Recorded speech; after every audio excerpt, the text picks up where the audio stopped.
This show is sponsored by idealworkspace.com, which promotes a healthier way of working through their adjustable standing desk. Check out their latest smart adjustable standing desk at altizen.com, altizen.com. Welcome to Analyse Asia, the podcast dedicated to dissect the pulse of business, technology, and media in Asia. In this episode, I speak to Tim Culpan from Bloomberg in a two-part series on the most impactful news affecting Asia. In the first part of our conversation, we analyse the background and conclusion to the Toshiba chip unit deal and why Apple and Foxconn are drawn into this bidding war. Hi Tim. Bernard, good to see you. Good to see you. I'm seated in Bloomberg Singapore office. Yes, welcome to our bureau. I know you live in Singapore, but this is the first time you visited our bureau. We're lucky to have you. Yes, I have always been an admirer of the company Bloomberg, and I'm talking to Tim Culpan, columnist at Bloomberg Gadfly, someone who I read very religiously. So I want to start off by asking you, since our last conversation about the Apple supply chain, what have you been up to? You're too kind to follow me religiously. Gee, there's been a lot going on since we last spoke. There's been things happening at HTC, Toshiba, SoftBank, the Vision Fund. We're going to speak about all of those today. Baidu, Alibaba, Tencent have been very busy. I know you recently spoke to my colleague Andy Mukherjee about what's going on in India. It's been really a very, very busy year for Asia technology. There's M&A deals, there's all sorts of earnings, investment, scandals. It's really been crazy. And at Gadfly, we've been trying to analyse all of that, pull it apart, have an opinion, and tell people what to think about it. So it hasn't been a boring year this year, I tell you that much. I think it's a very exciting year because I was spending at least 2 hours watching the TSMC 30th anniversary. That was a fascinating event, true. And TSMC is a fascinating company. We've spoken about them before, and I'm sure we'll speak about them again because TSMC is going to become more and more important. Yeah, I think it was only on the Apple rumors I picked up what Jeff Williams would say. But there was a CEO of Qualcomm, there was a CEO of NVIDIA, and there is the CEO of ARM. I was like, these are all stellar people in semicon industries. Why aren't people talking about what they say there? Well, what is interesting, I mean, there's really only one person in the world that could get that host of that group of people together on stage together, and that is Morris Chang, the godfather of Taiwan semiconductor industry. And yeah, Jeff Williams on stage, he's the COO of Apple. He's really in charge of the supply chain, and he is in the role that Tim Cook was in before Tim Cook became CEO, taking over from Steve Jobs. So Jeff Williams has a very interesting and tough job now. Right now, as we speak, trying to get the iPhone 10 running, getting the supply chain moving and get more of those churned out. We're speaking now, early November 2017, and the iPhone 10 has just launched. But what was interesting with Jeff Williams on stage at the TSMC anniversary was that he came out and was very public and very open about the relationship with TSMC. And if you missed it, for any of our listeners who missed it, he basically got on stage and admitted and laid out how Apple and TSMC got together. And one of the issues there was that initially Apple didn't really want to go all in with TSMC. It was a bit of a risk. TSMC had been wanting to work with Apple, but Apple had been having their processors, their mobile processors made by Samsung for quite a few years, and were kind of sharing with TSMC. But Jeff Williams pointed out that they decided to go all in with TSMC, as he said, and TSMC in returns turned around and spent something like, I think he said $9 billion to build a factory in Tainan in southern Taiwan with 6,000 engineers. And that was all kind of stuff that we'd known about, there's rumor and gossip, but for Apple to come out on the record and say very publicly, the depth of the relationship between the two companies, I think was very telling. And if anyone missed that 30th anniversary on-stage event, I think it's on TSMC's website, so you could probably go there and listen further. It is very fascinating. Yeah, I enjoyed the 2 hours video conversation, and I will put a link to it. But before I get to the main topic, because I know I'm going to get you at least to talk 2 parts. So the first part is going to be about Toshiba deal, and then the second part will be about SoftBank's Vision Fund, because that's everybody's interest in Asia at the moment. I wanted to ask your opinion. What happened with the Google and HTC deal? Wow, this is a fascinating story. People who've followed my work know that I've looked at HTC very, very closely for more than a decade, frankly. So what basically has happened is that Google is buying a team from HTC, their smartphone team. People may be aware that HTC, has been in trouble for quite a few years. They've been losing money for quite a long time, but they do make smartphones, and they make pretty good smartphones. And then on the flip side of that is that Google has decided to go all in on smartphones. For quite a few years, they were doing Nexus phones. And really the Nexus model was to go to various manufacturers such as HTC or Asus Tech and other makers and say, what have you got? Let's bring out a co-branded phone. And so it'd be, a Google Nexus phone with HTC or Asus or whatever. But then with Pixel, which is the new series of phones, it's really been designed from the ground up by Google. So Google's decided to double down and really go deep into hardware and really want to make a go of it. And to that end, they've decided that they want more engineers of their own. So they basically went and paid $1.2 billion to buy a team from HTC.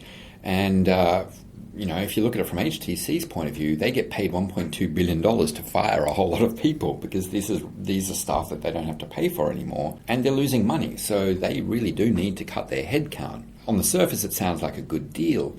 But the other question is, well, who's going to be left at HTC? And this is where it gets a little bit tricky because Google's kind of implying that they bought out the whole, HTC smartphone development team. And HTC's turning around and saying, well, actually, they only bought some of it. We've still got other people left and we're still going to make smartphones. I predict that probably within about 2 years, so, we're talking November 2017, so maybe by, November 2019, I would not be surprised if there is no longer HTC branded smartphones in the market. They may be going back to OEM work purely, or they may get out of the smartphone business altogether. But it looks to me like HTC is setting themselves up to exit the HTC branded smartphone business over the next year or two.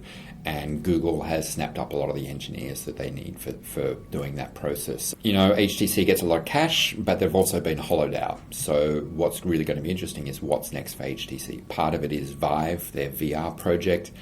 I'm very bearish on that. I'm quite skeptical that they can really make a go of it. It's going to be a very competitive business. But you know what? Let's keep an eye out and see what happens. Okay, then we'll better come to the main subject of the day, the Toshiba deal, because I have been very patient about this. We waited until the buyer is decided. Yes. So for listeners, Bernard had been coming to me for quite a while saying, let's talk about Toshiba. And I'm like, not yet, because we don't know what's happening yet. Because what's interesting is that it looked like there was one consortium that got the deal. They'd signed a memorandum of understanding. Everything was fine. Then Western Digital, who kind of has a joint cooperation with Toshiba, but it wasn't a direct cooperation because Toshiba bought a company called SanDisk. And SanDisk was the one that had the joint venture with Toshiba, and Western Digital buying SanDisk meant that Western Digital felt that it had the joint venture and it had legal rights. Look, it gets very complicated. I won't go into it too much, but the point being that the closing of this deal between Toshiba and the buyer didn't really happen. It got delayed. They sent it back. That gave the opportunity for other consortia to come in and kind of bid up again and rebid and throw it all open. And it was getting very messy, and there was a lot of leaks to media, including us and others from various sides, Western Digital, Toshiba, Foxconn. Everybody was kind of having their say publicly behind the scenes. Finally, as we speak now, it looks like the deal has been done. Bain, which is a private equity company, has signed a deal to take over a minority of Toshiba's chip unit, not all of Toshiba, just the chip unit. Toshiba, in a brilliant move of kind of financial jiu-jitsu, manages to hold on to more than 40%. And then they bring in a little-known company called Hoya, who takes a significant minority stake only in the single-digit percentage. But in doing so, Hoya plus Toshiba managed to control the company, and Bain, which was kind of taking over, actually only gets to hold on to a minority, but Toshiba gets a whole lot of cash. So at the end of the day, Toshiba did a brilliant move, and Bain, well, they can boast that they won. They beat competitors such as KKR, which is another private equity firm. Foxconn was in there, and they tried very, very hard to get in on the deal, but they also failed, and it does look like that is the final deal that'll go through. But you know what, if something changes in the next 6 months, I won't be too surprised.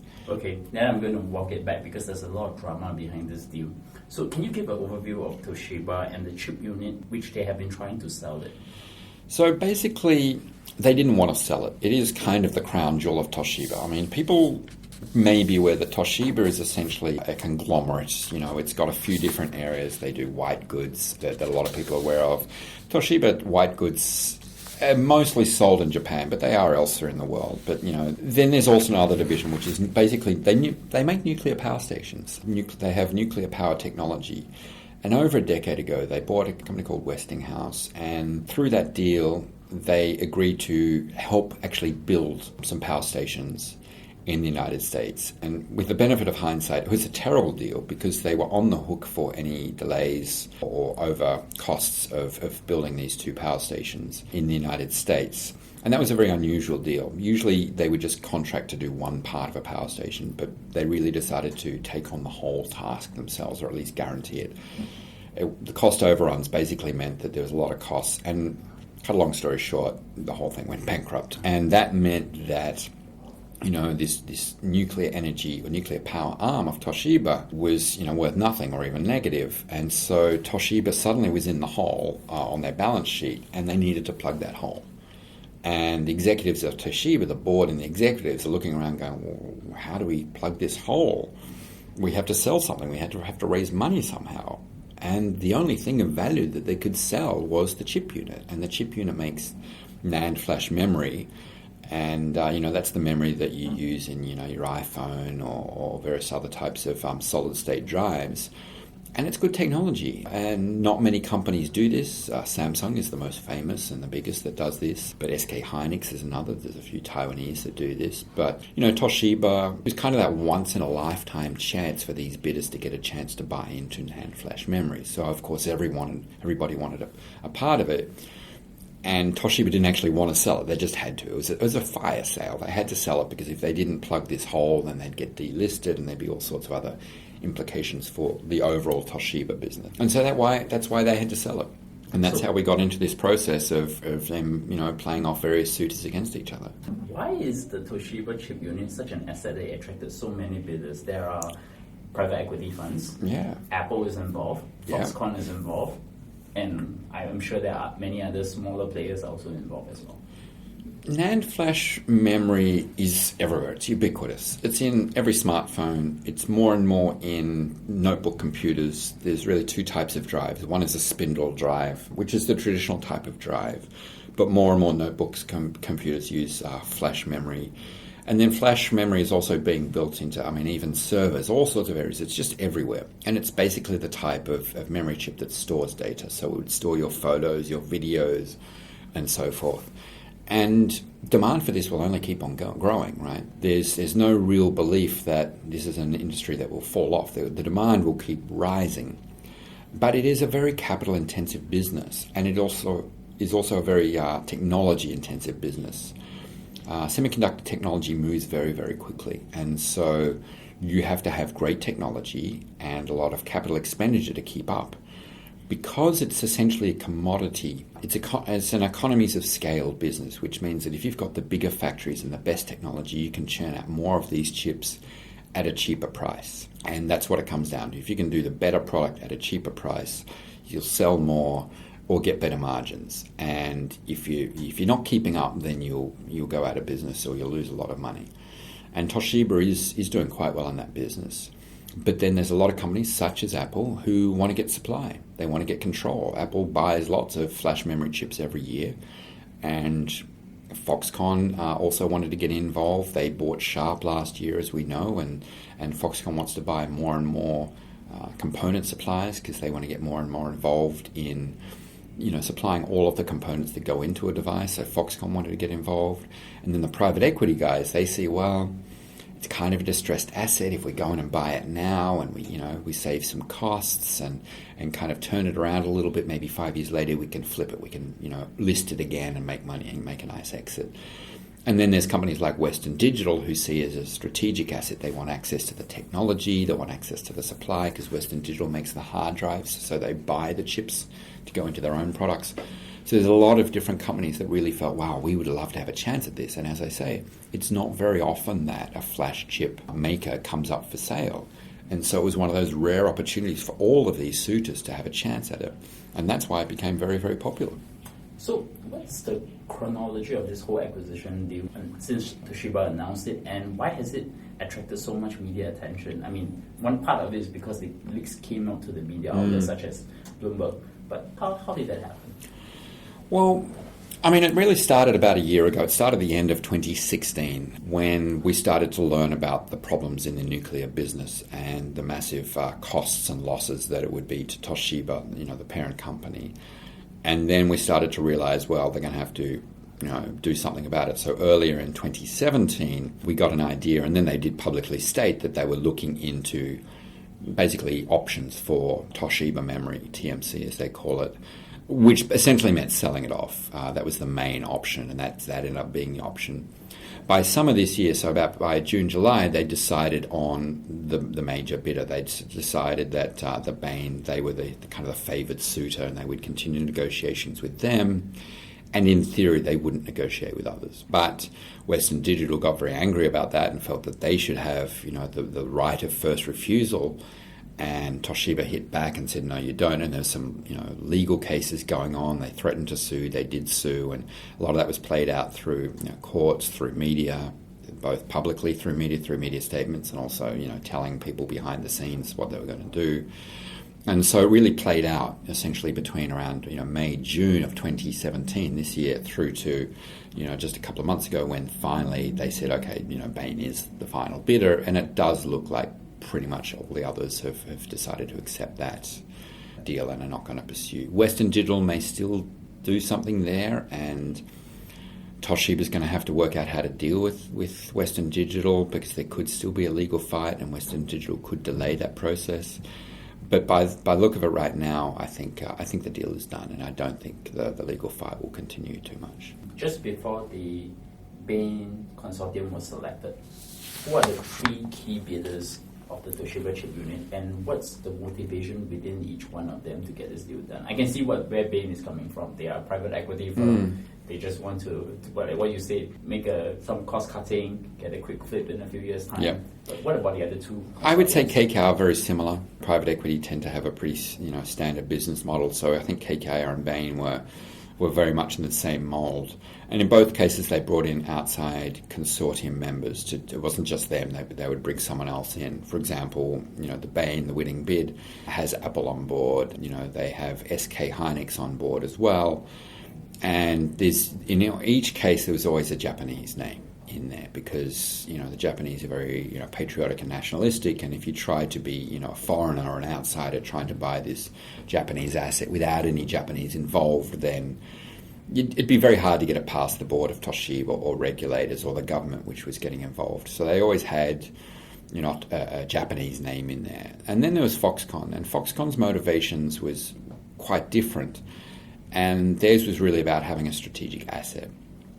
And Foxconn was also working with Apple. So Apple's was actually in two consortia, the Bain consortium and the Foxconn consortium. So they were kind of playing both sides there. And really why Foxconn would want the deal is because by getting access to flash chips, and they could sell that onto their clients. And they could be basically a one-stop shop. So if you are Apple, or if you were, say, Dell or anyone else, or Sony, or anyone doing any kind of device, you could say, all right, I can assemble it for you. I can also supply the screen because I have Sharp. I can supply the flash chips which you'll need. You can cost down, you can add value, all those things. So the more parts of, the pie, more ingredients in the pie that Foxconn has, the better it can be for them in terms of growing their size and offering a better deal. So Foxconn was very strategic. The other two, I think, was a bit more financial. The fact that Apple is actually part of the coalition with 2 out of 3 bidders, I assume that the bidder, they have no involvement. Why is that so? Well, what is Apple's interest in this chip unit? They could have bought it outright by themselves, right? I think Apple could have. They've certainly got the money. Without a doubt, they could afford to. But I think strategically it made sense for them to have others involved to spread not only the financial risk, but to make sure there was buy-in from other parts of the business. Dell is also in that consortium, I should point out. So it's Apple, Dell, SK Hynix, a couple of Japanese, financial institutions. And Toshiba itself is also holding on to its stake. So it's not part of the consortium, but Toshiba manages to hold on to, it's part of the company. Apple's reason, first one, the obvious one is they want to have guaranteed supply. When they started doing the iPhone, a decade ago, they did a long-term deal with Samsung to get supply of flash memory chips for the iPhone. Without flash memory, the iPhone couldn't really function. And the iPhone now has 256 gigabytes of flash memory, I think 512 in the latest one, if I'm not mistaken. So that's a lot of memory. And they needed to be able to know that every year at September they would have enough of them. But there's a deeper reason that I think a lot of people don't realize, and that is that Apple is going deeper and deeper into developing their own semiconductors. We know they've been doing their own processors for a long time, and we're talking about TSMC manufactures them for them. Apple designs that. And Apple has more different types of chips as well. They've got a specific chip for the AirPods. They've got a specific chip for the watch. And so Apple actually designs quite a few of its own chips, mostly manufactured by TSMC. But in future, what I think we'll see 3, 5, 7 years from now is that more and more functionality will be built into the processor. Right now, a processor is not just the core processor. You have other functionality, including DRAM. And I believe that in future, Apple will want to combine more of the flash functionality into the core processor, either in the processor itself or in what we call the package. And so by being part of Toshiba or owning a stake in Toshiba, they get access to the technology and what we call the roadmap, so the next few years of product development, and can help influence that, and then use that technology and that know-how to help design their own chips.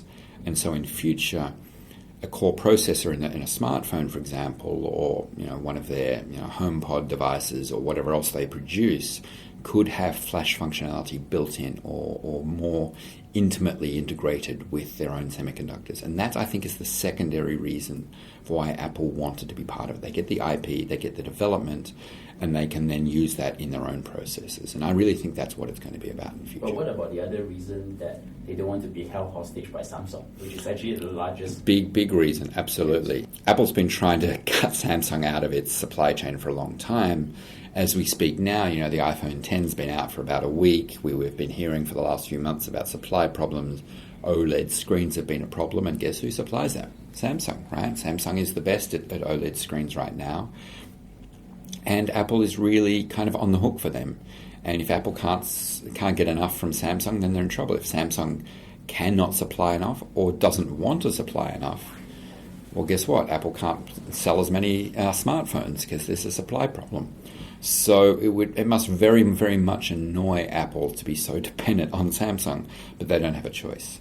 And so any area where Apple can develop their own technology and not rely on anybody else, not just Samsung, but anybody else, they will do that. And in fact, I've reported this before, and I know for a fact that Apple is developing their own screen technology. They haven't done this before. They've relied on outside suppliers such as Samsung. But in the next few years, they will be developing their own screen technology, and they will use outside suppliers to manufacture it for them. And I think, 5 years from now, we will see Apple also doing its own screens, or at least developing its own screen technology for someone else to manufacture for them. So it's really about cutting their reliance on any third party when it comes to really critical components. We should someday do a podcast on Samsung and Apple's frenemy relationship, because they're on every front, whether it's the chip, whether it's the screen, and whether it's smartphones, they're very interdependent on each other. Yeah, and you throw in Qualcomm because they say my enemy's enemy is my friend, right? Qualcomm and Apple are now in a legal dispute. Samsung and Qualcomm have had problems before, so it's that little triumvirate of the three of them. It's quite a mixed up and messy legal situation, and I definitely think that that'll be something that we'll see more of in future. I think I should also point to the Bloomberg article recently that talks about the whole relationship behind Tim Cook and Jay Lee on talking about how they got onto this Qualcomm lawsuit thing. Yeah, there's been some reports out that I definitely recommend people get online and read about it. It's a fascinating story. So, coming back to the Toshiba deal, the end state now is the Toshiba only sold 49.9% to the Bain Consortium, with itself holding about 40.2%, and then Hoya owning another 9.9%. Right. So what's the end game going to be for each one of them? I think Hoya came in because they were asked to or invited to be like the friend of Toshiba. And they will probably make money either way, because if Toshiba, the chip unit, keeps making money, then Hoya gets 9.9% of those profits. But if Bain then turns around and IPOs its stake, that would automatically give liquidity and value to Hoya's stake. And so they would get the upside from any IPO. Even if they don't necessarily sell their own stake directly, it might be just Bain Consortium selling its 40-something% of shares.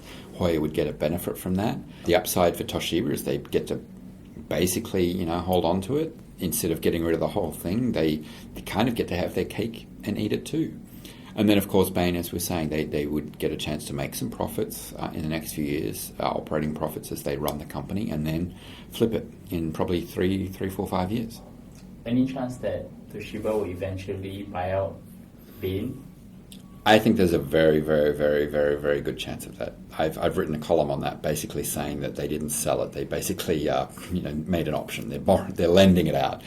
I think that when everything's sorted out with the nuclear business, they've papered over those losses and filled the holes and turned things around and get some revenue again, and then they'll be able to go to Japanese banks who will be very eager to lend them money for nationalistic reasons, if not financial reasons. I can imagine that in a few years from now, Toshiba will go out to Bain and say, we want to buy out the rest of that stake, and that's how it'll play out. Okay, we will stop here for a while and then we will come back again and talk about the second part of the conversation on SoftBank Vision Fund. Cool.